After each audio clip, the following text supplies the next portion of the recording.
आज आहे आमच्या लग्नाच्या स्टोरीचा पार्ट 2. तर मागच्या व्हिडिओत सांगितल्याप्रमाणे आता फक्त रोशनच्या फोनची वाट बघायची होती आणि तेव्हा ना मी नागपूरला जॉब करत होते. पण त्याआधी मी पुण्याला जॉब करत होते आणि माझी इथे एक खूप जिवलग मैत्रीण होती, जिची रिसेंटली मी तुम्हाला माझ्या व्लॉगमध्ये भेट करून दिली आहे.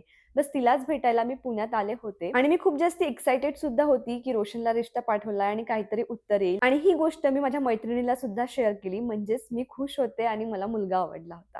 त्यानंतर आमचे काही रिलेटिव्हज आहेत जे रोशनच्या रिलेशनमध्ये लागतात आणि तिथनं पण आम्ही आमचा रिश्ता पाठवण्याचा प्रयत्न केला. पण भरपूर दिवस वाट बघितली, पण काही उत्तर आलंच नाही आणि मग ती गोष्ट तिथेच संपली. ही गोष्ट 2019 ची आहे. तिथेच विषय संपला होता. मग परत आमच्या लग्नाची गोष्ट कशी निघाली, कधी निघाली, इथे स्टोरीमध्ये थोडासा ट्विस्ट आहे आणि तो म्हणजे एक्झॅक्टली 1 वर्षानंतर म्हणजे डिसेंबर 2020 ला मला रोशनचा परत रिश्ता आला त्यांच्याकडनं.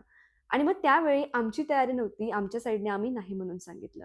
असं 2-3 वेळा झालं. आमच्या नाही म्हणण्याचा एक फायदा मात्र नक्की झाला होता. तो काय आणि कसा आणि आमच्या लग्नाची गोष्ट पुढे कशी गेली हे तुम्हाला मी पुढच्या व्लॉगमध्ये सांगते.